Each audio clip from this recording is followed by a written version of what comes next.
성경에서 가르쳐 주고 있는 그 진리의 말씀은 진리 중에서도 진리라고 할 수가 있겠습니다. 하나님의 말씀은 진리이고 이 성경을 통해서 우리들에게 들려주시는 그 교훈들, 교리들, 진리들은 정말 참된 보배로운 말씀이라고 할 수가 있겠는데요. 안타깝게도 불신자들은 성경에서 가르쳐주고 있는 진리를 받아들이지 않을 뿐만 아니라 때로는 강력하게 반발하는 경우를 볼 수가 있습니다. 우리가 복음을 전하러 가거나 하나님의 말씀을 들려주면 그 말씀을 들으면서 그것을 마음을 열고 그 말씀을 받아들이는 것이 아니라, 진리의 말씀을 받아들이는 것이 아니라 종종 거부하고 심지어 반발하는 그런 경우를 우리는 종종 느낄 수가 있습니다. 왜 불신자들은 성경의 진리를 거부하는 것일까요? 하나님의 말씀은 진리이고 진리 중에서도 참된 진리의 말씀이 하나님의 말씀인데 왜 불신자들은 그 말씀을 들려줄 때에 우리들과 똑같은 감동을 받지 않고 우리들과 똑같이 환영하는 것이 아니라 그들의 마음에 담을 쌓아버리고 거부해버리고 마는데 그 이유가 무엇이겠습니까? 여러 가지 이유가 있겠지만 그 가운데 하나를 꼽으라고 한다면 그것은 아마도 성경의 진리를 제대로 잘 이해하지 못하고 일부만을 바라보고 오해했기 때문에 그렇습니다. 하나님의 말씀이 무엇인지 정확하게 알고 깨닫는다고 하면 이것처럼 보배로운 말씀이 없을 텐데 피상적으로 들으면서 전부를 보지 못하고 그 일부만을 보면서 오해하고 있기 때문에 거역하는 것이죠. 거부하는 것이죠. 받아들이지 않는 것이라고 할 수가 있겠습니다. 그런 불신자들을 볼 때에 우리 성도들은 그분들을 잘 설득시키고 싶은데 설득이 되지 않아서 굉장히 답답할 때가 있습니다. 왜 그렇게 답답함을 느끼게 될까요? 왜냐하면 우리 크리스찬들도 불신자들을 바라보면서 우리 크리스찬들이 불신자들을 제대로 잘 이해하지 못했기 때문에 그렇습니다. 우리는 지금 맞는 이야기를 하는데, 우리는 진리의 말씀을 전하는데 왜 저들은 진리를 받아들이지 않을까? 우리는 정말 성경 말씀을 가르쳐주고 있고 하나님의 말씀을 전하고 있는데 왜 저들은 거부할까? 그들이 거부하는 이유를 우리가 잘 모르기 때문에 그래서 우리들도 답답하게 되는 것입니다. 그러다 보니까 크리스찬들과 불신자들이 서로 만나면 대화가 잘 되지 않고 전도도 되지 않고 서로 불편한 일들이 반복되는 경우가 있습니다. 우리 크리스천들이 복음을 불신자들에게 나누기 위해서는 불신자들이 왜 거부하는지, 왜 진리의 말씀을 받아들이지 않는지를 이해할 필요가 있습니다. 왜냐하면 훌륭한 선생님이라고 한다면 학생들이 무엇을 이해하는지 무엇을 이해하지 못하는지를 파악해서 그 막힌 부분을 해결해 줘야 됩니다. 훌륭한 선생님이라고 한다면 학생이 왜 이것을 모르고 있는지, 무엇이 막혀서 이 진리를 모르고 있는지 파악해서 그 문제를 해결해 줘야만 학생들이 이해할 수 있는 것이죠. 그래서 훌륭한 선생님은 누구냐면 문제가 무엇인지를 정확하게 알아내서 그 문제를 해결해 줄 수 있는 사람이 훌륭한 선생님이라고 할 수 있을 것입니다. 예전에 어떤 지휘자가 있었는데요. 그 지휘자는 다른 지휘자가 성가대를 지휘할 때는 음악이 잘 안 만들어졌었어요. 그래서 똑같은 사람들을 데리고 지휘를 하는 또 다른 지휘자가 있었는데요. 그 지휘자는 오더니만 한번 들어보고 무엇이 문제인지를 안 겁니다. 그래서 그 문제인 것을 지적해주고 요걸 고치라고 해서 쫙 했더니 불과 몇 분 만에 엄청나게 화음이 쫙 맞는 것을 본 적이 있습니다. 이래서 지휘자가 누구냐에 따라 음악이 달라지는구나 라고 하는 것을 깨닫게 된 것이죠. 좀 뛰어나지 않은 지휘자는 이 음대로 하라고 윽박지르기는 하지만 왜 그 음을 못 내는지에 대해서 분석이 안 돼서 제대로 가르치지 못하는 반면에, 정말 훌륭한 지휘자는 그 문제가 무엇인가를 정확하게 꼬집어내고 그것을 고치게 만들어서 그래서 좋은 음악을 만들어내는 것입니다. 우리가 복음을 전하는 것도 역시 마찬가지인데요, 우리가 불신자들에게 복음을 전할 때 먼저 깨달아야 될 것이 있다고 한다면, 불신자들이 왜 복음을 못 받아들이고 있는가, 왜 거부하고 있는가, 무엇이 그들의 마음을 불편하게 만들고 무엇이 그들로 하여금 거부하게 만드는지를 파악하고서 그 문제에 대한 해결책을 제시해 주어야만 하는데, 안타깝게도 오늘날 수많은 크리스천들은 그냥 진리만을 일방적으로 선포해버리고 맙니다. 내가 맞는 이야기를 하니까, 내가 옳은 이야기를 하니까 듣는 것이 당연하다고 생각하면서 말해버리고 마는데요, 그러니까 소통이 되지 않고 전달이 되지 않고, 내가 외치면 외칠수록 불신자들은, 기독교인들은 꽉 막힌 사람들이라고 하는 오해가 더 심각해지게 되는 것입니다.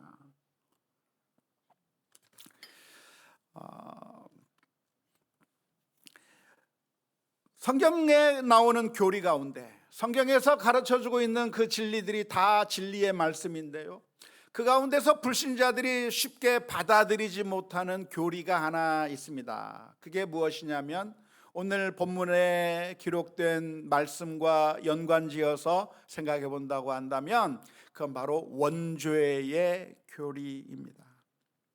한 사람, 우리들의 조상인 아담과 하와가 범죄함으로 말미암아 죄가 세상에 들어왔고, 그 한 사람 때문에 모든 인류가 죄 가운데 빠지게 되었다고 하는 것이죠. 그래서 모든 사람들이 다 원죄를 가지고 있는 것이며, 그래서 심판을 받아 멸망할 수밖에 없는 그 심각한 상태에 이르게 되었다고 하는 것이 성경에서 말하고 있는 원죄의 교리입니다.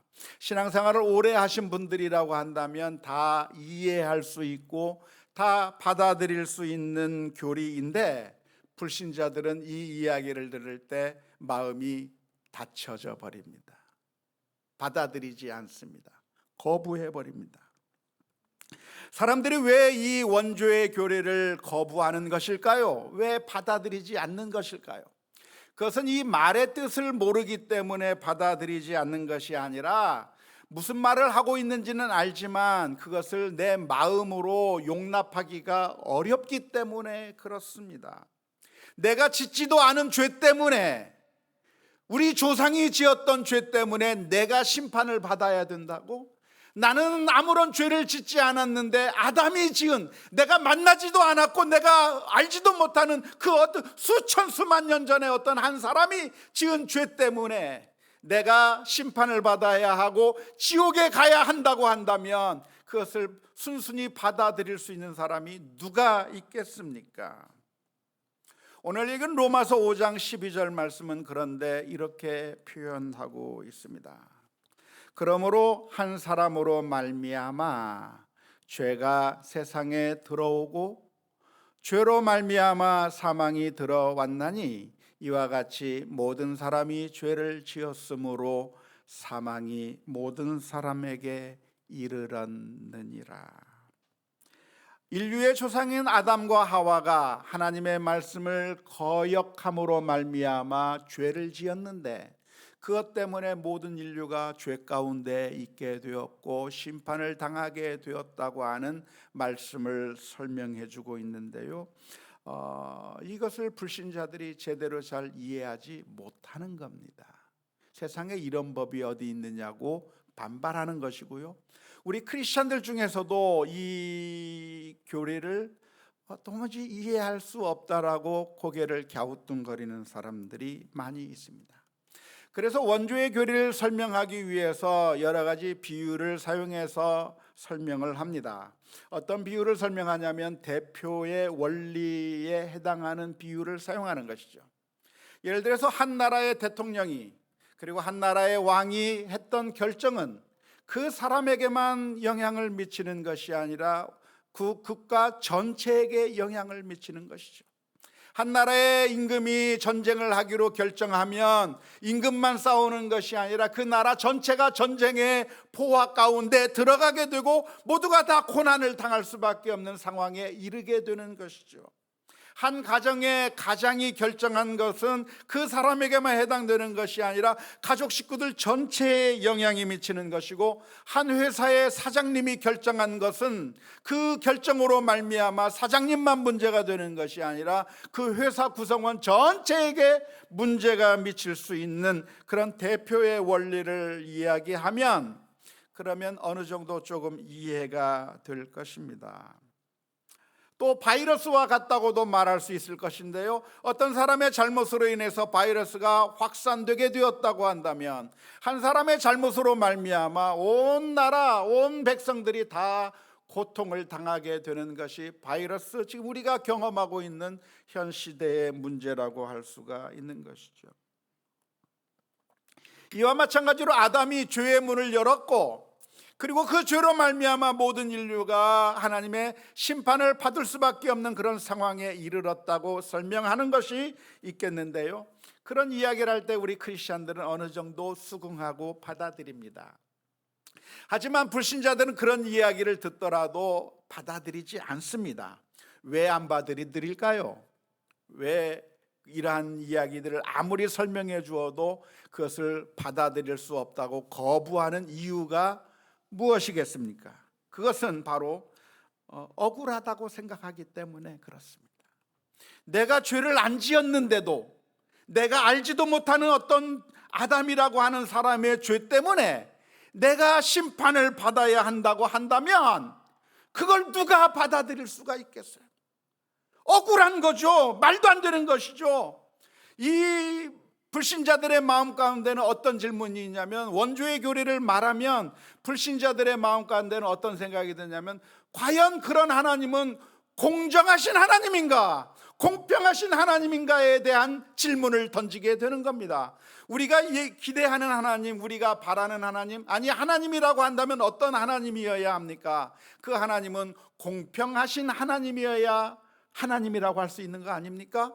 공정해야만 하나님이 진짜 하나님이라고 말할 수 있는 것 아닙니까? 그런데 그 하나님이 공정하지 않은 겁니다. 공정한 것은 무엇인가요? 선을 행한 사람에게는 상을 주시고, 그리고 악을 행한 사람에게는 벌을 주어야 공정하다고 말할 수 있을 텐데, 하나님이 전혀 공정하지 않다고 말하는 것처럼 느껴지기 때문에 거부하는 겁니다. 세상에 그런 막먹은 하나님, 공정하지 못한 하나님, 불공평한 하나님은 내가 받아들일 수 없다라고 그렇게 반발하게 되는 겁니다. 법 집행관이라고 한다면 그 법을 모든 사람에게 공평하게 적용해야, 그래야 공정하다고 말할 수 있는 것이죠. 그런데 어떤 사람에게는 정말 가혹하게 대우하면서, 어떤 사람의 죄는 명백함에도 불구하고 얼굴을 못 알아보겠다고 말하고, 다른 사람들은 다 알아보는데 자신들은 못 알아봤다고 말하고, 증거가 없다고 말하고 부실수사하면서 그런 사람들은 풀어주는 편파적인 법 집행을 한다고 한다면 그게 무슨 공정이고 그게 무슨 공평이라고 말할 수가 있겠습니까? 그런데 하나님이 마치 그런 불공평한 하나님인 것처럼, 정말 아무런 죄가 없는 사람들인데도 불구하고 다른 사람의 죄 때문에 심판하신다고 한다면 그 하나님은 우리가 기대하는 공정한 하나님, 공평의 하나님과는 전혀 거리가 멀다고 느껴지기 때문에 불신자들은 반발하게 되는 것입니다. 원죄에 대해서 설명하면 설명할수록 그렇구나 라고 받아들이게 되는 것이 아니라, 그렇다고 한다면 하나님은 불공평한 하나님인가, 정말 정의롭지 못한 하나님인가 라고 하는 질문만을 더 양산하기 때문에, 그래서 사람들은 받아들이지 않게 되는 것입니다. 따라서 원죄에 대해서 설명을 하기 위해서는 이 사람들에게 원죄가 어떻게 설명되고 있는지, 정말 근사한 비유로서 설명하기보다는 하나님이 공평하신 하나님이요 공정하신 하나님인가에 대한 질문부터 대답해 주어야, 그 문제부터 해결해 주어야, 그래야 그 다음 단계로 넘어갈 수 있는 것입니다. 어쩌면 우리 크리스천들뿐만 아니라 불신자들 모두가, 대부분의 많은 사람들이 오해하고 있는 것 중에 하나가 무엇이냐면 이 원죄라고 하는 것이 내가 죄가 없는데도 불구하고 다른 사람의 죄 때문에 내가 심판을 받을 수도 있겠다고 하는 오해입니다. 그렇게 들려요. 하지만 결코 그런 내용이 아니라 우리가 멸망을 당하는 것은 내가 죄가 하나도 없는데도 불구하고 멸망당하는 게 결코 아닙니다. 성경에서 말하고 있는 것이 무엇이냐면 우리가 다 죄인이 되어서 죄를 지어 버렸기 때문에 하나님의 심판을 받게 된다는 거예요. 우리가 왜 하나님의 심판을 받게 되는가? 죄가 없음에도 불구하고 한 사람 때문에 심판을 받는 것이 아니라 모두가 다 죄를 지어 버렸기 때문에 하나님 앞에서 의로운 사람이 한 사람도 없고 완벽한 사람이 한 사람도 없기 때문에 그래서 심판을 당하게 되었다고 하는 것이 성경 전체의 가르침입니다. 따라서 우리 가운데 그 누구도 하나님 앞에 서게 된다고 한다면, 마지막에 우리가 하나님의 심판대 앞에 서게 된다고 한다면 하나님 앞에 억울하다고 항변할 수 있는 사람이 단 한 사람도 없을 겁니다. 하나님 억울해요. 나는 그래도 인생을 잘 살았어요. 하나님 억울해요. 그래도 난 인생을 착하게 살았어요. 근데 왜 내가 아담의 죄 때문에 지옥에 가야 됩니까? 라고 항변할 수 있는 사람이 단 한 사람도 없는 게 현실이에요. 우리가 만일 하나님 앞에 서게 되면 우리는 그 순간에 우리가 지은 그 모든 죄를 바라보면서 우리는 통곡해야만 할 겁니다.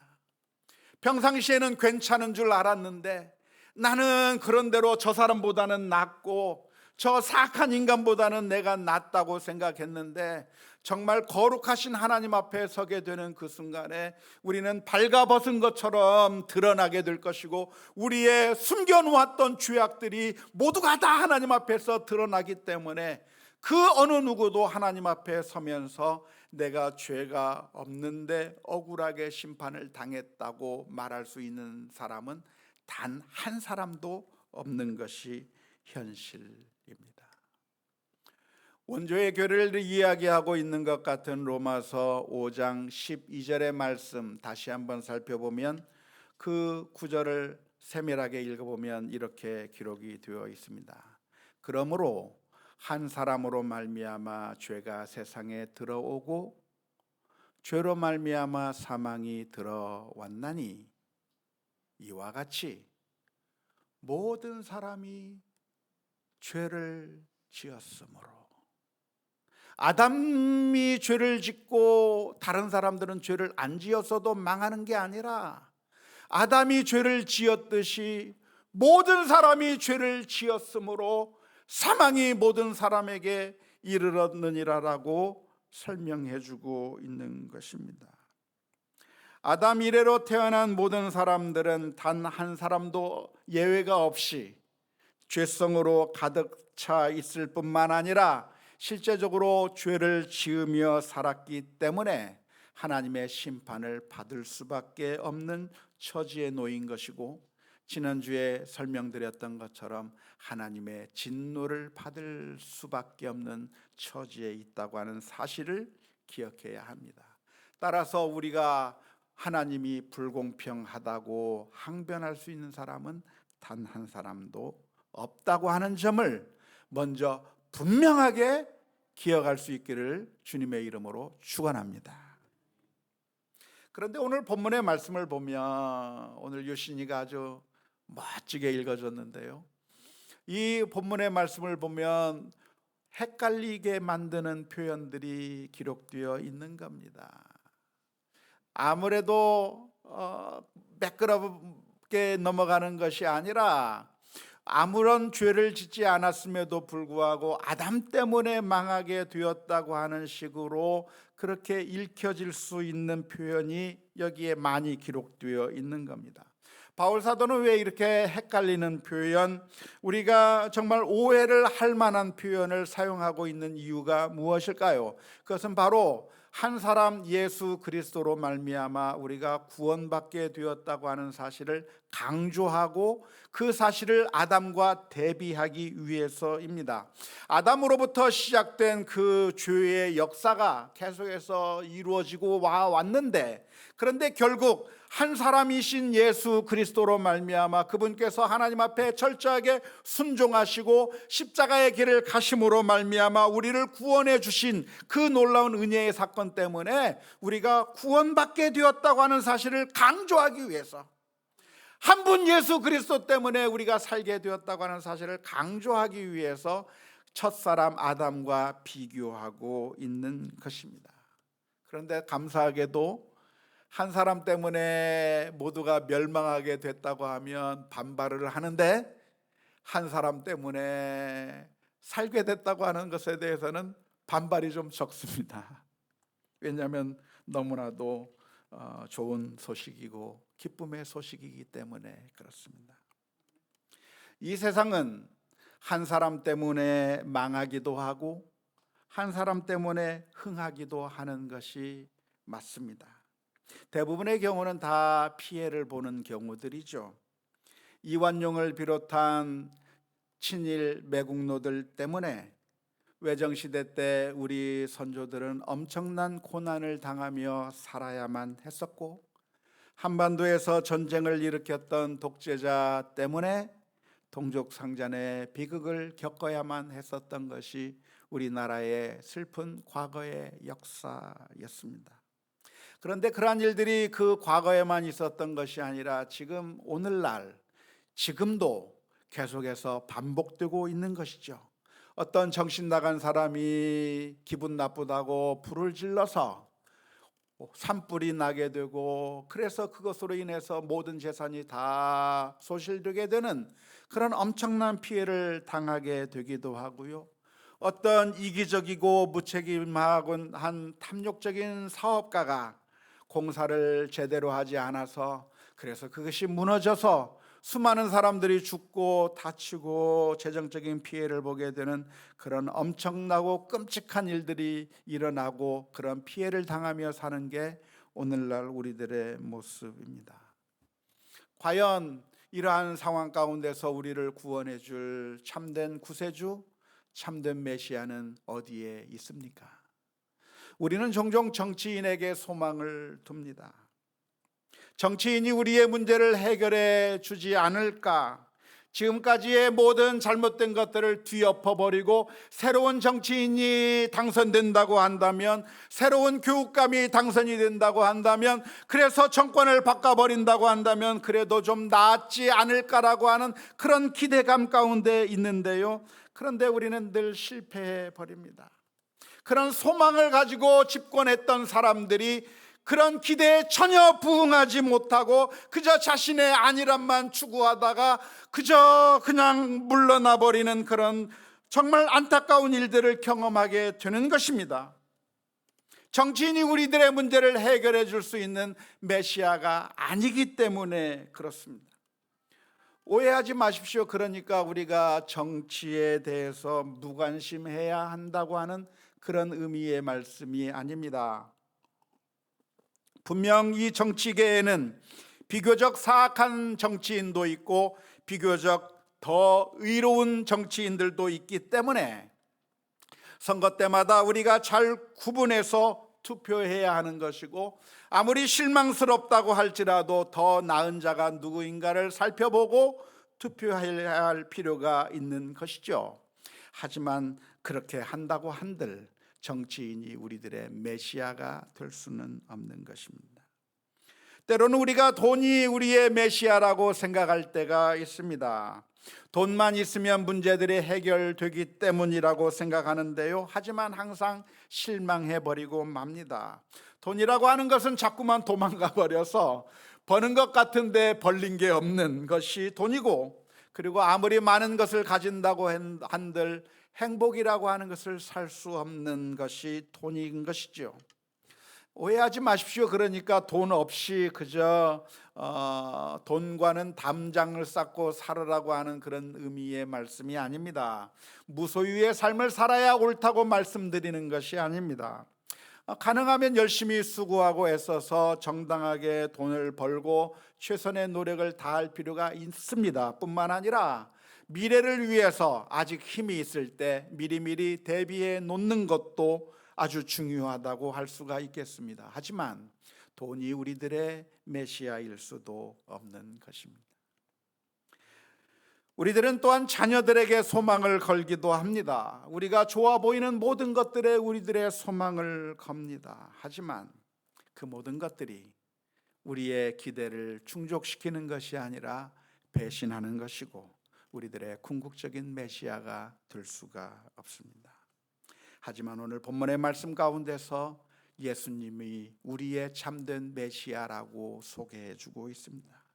예수님께서는 이 세상에 오셔서 하나님께 참된 순종을 하셨습니다.